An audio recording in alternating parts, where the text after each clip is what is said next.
Impulso a la cultura científica.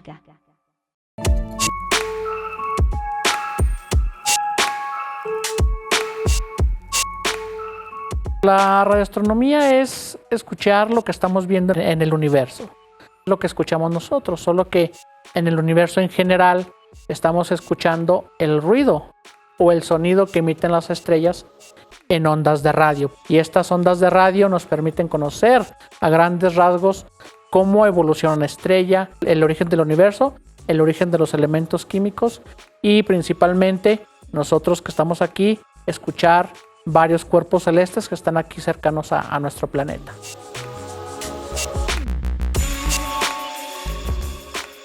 La radioastronomía es una de las áreas de la astronomía en general o de la astrofísica como estudio, porque está la astroquímica, está la astrofísica, la astrobiología.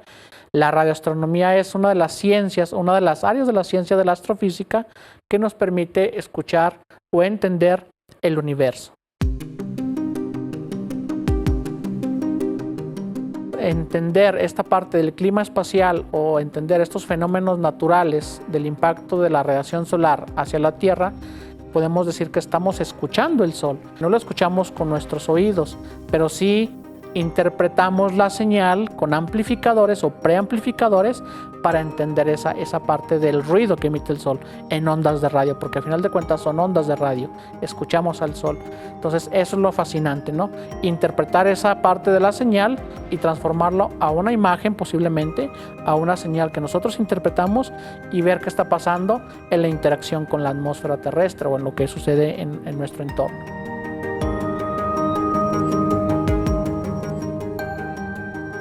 Porque el Sol está muy cerca de nosotros, emite en todas las longitudes de onda, desde los que son los rayos, ondas de radio, los rayos X, rayos gamma, ultravioleta, el visible, que es lo que nosotros vemos con los ojos, el infrarrojo, pero nos entendemos mejor con las ondas de radio a longitudes de onda larga, y larga me refiero a 15 metros y varias frecuencias muy bajas, a lo que llamamos VLF.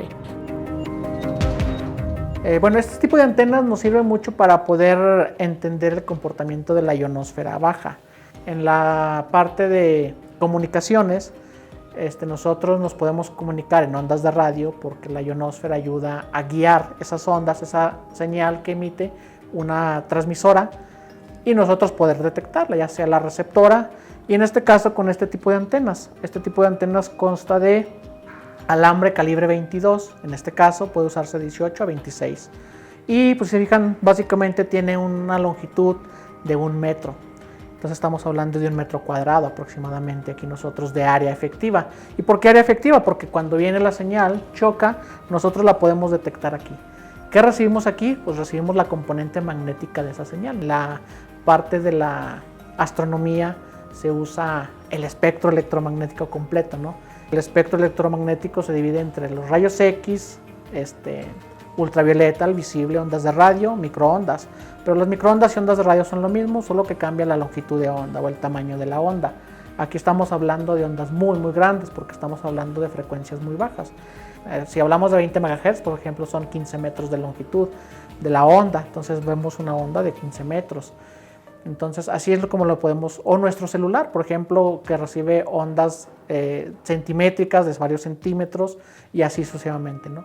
Nuestro ojo pues anda en el orden de nanómetros, entonces ese es el gran cambio, ¿no? Ya nanómetros pues ya estamos hablando muy pequeña la longitud de onda. Y aquí pues son varios kilómetros, ¿no? de esa longitud.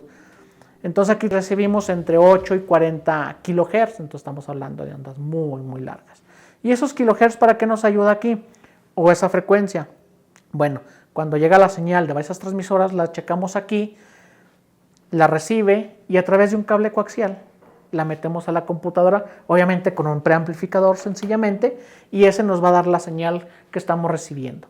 ¿Para qué va a hacer esto? Bueno, al momento de que hay una tormenta solar en la ionosfera, ya hablamos de ella, se ve perturbada, esa ionosfera, pues ya dijimos, una guía, sirve para la guía. Nosotros recibimos una intensidad de cierto nivel, digamos, voy a dar un valor ahorita así aleatorio de si mi señal está entre el 1 y el 2, cuando hay una perturbación en la atmósfera, aumenta la señal porque hay un cambio en la parte de la atmósfera y al aumentar la señal nosotros vemos que aumenta la señal de nuestro sistema, de lo que estamos detectando, de esas transmisoras. Y al momento de recibir esa señal, la codificamos, hay códigos atrás de esto, y obtenemos una perturbación o una señal de esa perturbación de la parte del Sol en la ionosfera baja de aquí de la Tierra.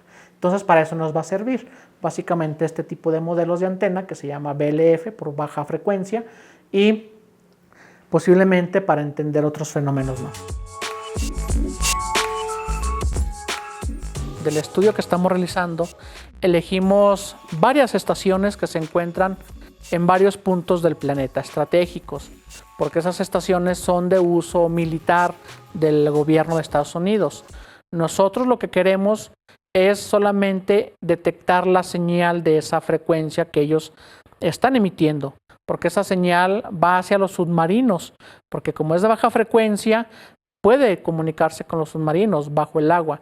5 o 6 estaciones a nivel internacional de una señal, de esas transmisiones que ellos emiten, le llamamos nosotros corredores, porque es cómo va a ir la señal a través de la ionosfera en la región D para nosotros poder detectar. Algún cambio que nosotros pudiéramos detectar en la atmósfera, en la ionosfera principalmente, a 60, 120 kilómetros de altura sobre la superficie terrestre, nosotros lo tendríamos que observar ahí.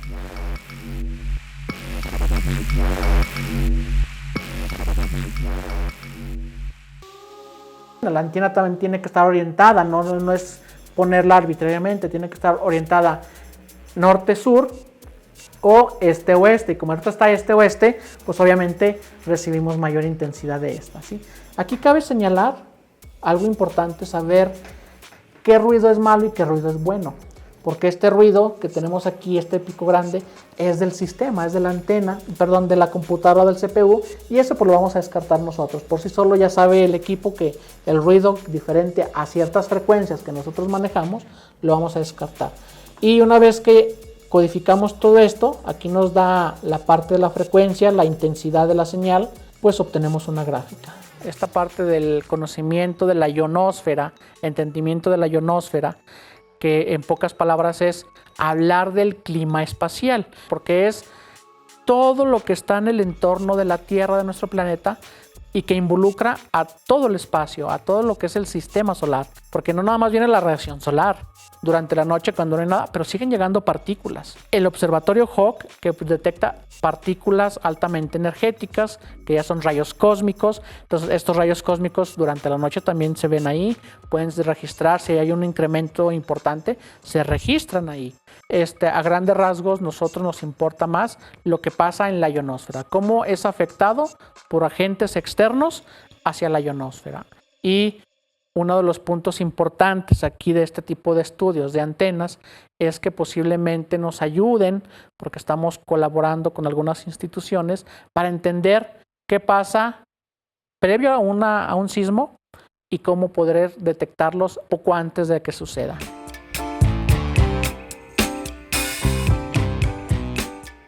Este proyecto que tenemos actualmente en México y Zacatecas se firmó un convenio de colaboración con el Instituto de Geofísica de la UNAM en coordinación con el doctor Alejandro Lara Sánchez. Después nos lleva a colaborar a otra parte del mundo, de Latinoamérica, porque tenemos una colaboración con la Red Latinoamericana de Baja Frecuencia, BLF, que estamos colaborando con Chile, Argentina, Colombia, porque también tienen antenas, pero formamos esa red latinoamericana, donde también tienen antenas, y principalmente lo coordina la doctora Andrea Borgasi, que está en la Universidad Tecumán, Argentina. Estamos analizando estos eventos. De esta colaboración, pues hemos tenido la participación aquí en el estado, que vino a instalar las antenas, a asesorarnos con las antenas, el doctor Lara, para el eclipse del año pasado, en el 2024. El objetivo es el estudio de la atmósfera de la Tierra cuando le llega radiación muy energética del Sol, rayos ultravioleta o en rayos X. No existiría la vida si no tuviéramos una capa protectora. La atmósfera se forma una capa protectora que se llama la ionosfera. Se forma a 70 kilómetros de altura Entonces nos protege de esa radiación, venga del Sol o venga de cualquier otro astro, ¿no? Pero esa capa aparece en el día, o sea, con la radiación solar, y desaparece en la noche. Entonces, digamos, su comportamiento es conocido, pero no está 100% bien modelado. Es una colaboración, sobre todo con Sudamérica. Entonces, hay antenas en Brasil, ahora se están construyendo en Argentina, en Chile, en Perú también hay antenas. Estamos en una colaboración, de hecho es una red latinoamericana de BLF. BLF es las señales que recibimos, son las señales que recibimos. Entonces, pero para este eclipse en particular, estamos construyendo 3 estaciones. Una que ya tenemos en la Ciudad de México, la de aquí de Zacatecas, que va a ser muy importante porque no queda totalmente cubierto, y en Torreón, de aquí nos vamos a Torreón a instalar otras 2 antenas, y con eso pretendemos tener una cobertura bastante importante del fenómeno. Una de las cosas que queremos ver ya a mediano plazo es cómo ha afectado la actividad humana a esta capa, ¿no? Si es que hay afectación, probablemente, como está a 70 kilómetros, probablemente no hay nada. Pero es una preguntas abiertas ahorita, que nadie ha estudiado eso, ¿no? Si hay alguna afectación ya de la actividad, contaminación o lo que sea de la actividad humana en esa capa, ¿no? Otra aplicación también a mediano plazo es que esta capa se forma un capacitor, ese es un poco más técnico, se forma una especie de capacitor entre el suelo y la ionosfera, y se transmiten ondas electromagnéticas por largas distancias. Entonces, estas ondas electromagnéticas normalmente las produce el hombre para comunicarse, pero se pueden producir, la naturaleza también las produce durante eventos geológicos muy grandes, por ejemplo terremotos o erupciones volcánicas. Entonces podemos monitorear ese tipo de actividad en distancias muy lejanas y estudiar el efecto de esa actividad geológica en la atmósfera de la Tierra, que eso también es un tema en desarrollo, ¿sí? Pero estamos trabajando en el modelado de esta respuesta, ¿no? Posiblemente existan precursores, pero la predicción tal vez sea a muy largo plazo, ¿no? Si es que se puede, ¿no?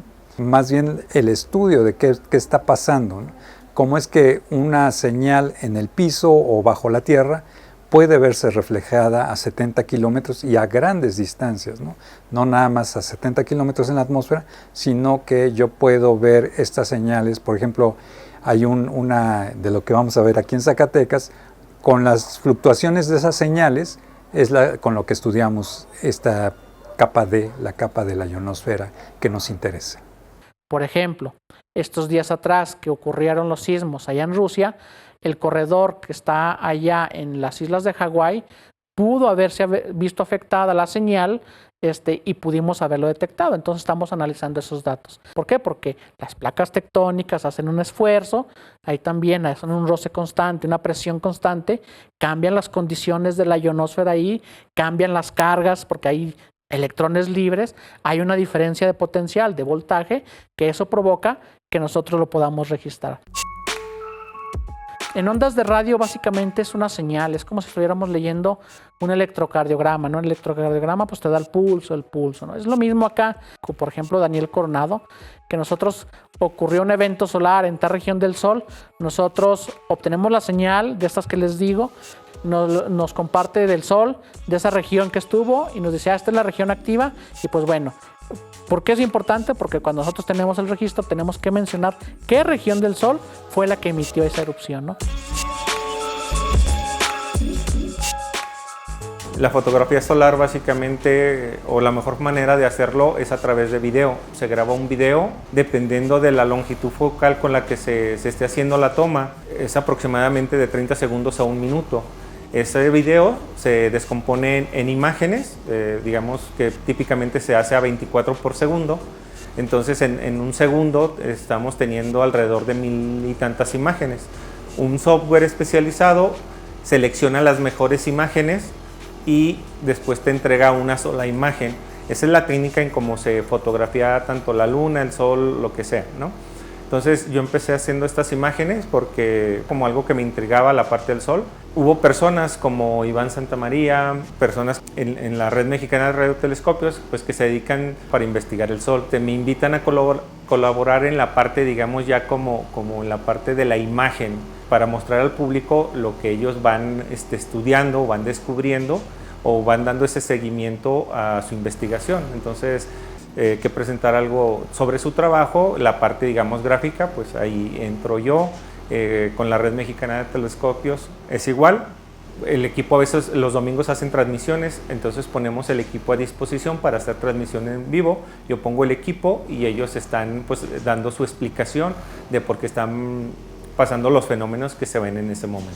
Entonces me ha tocado pues fotografiar tanto manchas solares como llamaradas solares, eventos que bueno, por lógica no podemos observar a simple vista, pero que a través de un método adecuado como un telescopio solar y las cámaras pues podemos captar, y esto nos ayuda también como a predecir ciertos eventos, como lo fue el año pasado con las auroras boreales.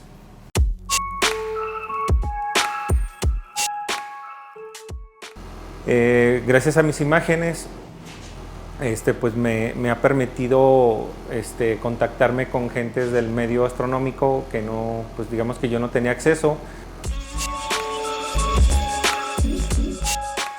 Es importante vincular todo lo que pasa en la parte de la astronomía y relacionarlo con las ciencias espaciales, principalmente la Agencia Espacial Mexicana, porque es entender, comprender y producir nuevos conocimientos en esta parte. Esta colaboración que ahora tenemos con CREDES, la Sociedad Astronómica, un servidor. ¿Por qué entender el clima espacial? Porque el clima espacial engloba no nada más el espacio, sino entender qué pasa si el Sol emite una erupción, cómo afecta en la Tierra. Entonces por eso se llaman ciencias espaciales. ¿Qué hay que hacer? Pues bueno, seguir investigando, seguir colaborando para quien guste. Poner antenas en sus escuelas es algo que se puede reproducir, no solamente es único para instituciones, puede estar en una escuela, una primaria, secundaria, bachillerato, en cualquier parte. La idea es tener una red grande para poder tener mejor precisión en lo que se quiere, ¿no? Si quieren colaborar con nosotros, interpretar con nosotros, formamos de una red mexicana de radiotelescopios, colaboramos con Stanford, con la NASA, tenemos el proyecto Radio Hub, proyecto de BLF, donde nosotros los podemos asesorar o que colaboren con nosotros para hacer trabajos de investigación, tesis de licenciatura, de maestría, para poder hacer esto. La ciencia nos va a dar para mucho, ya que nuestro proyecto es escuchando el universo, principalmente el Sol.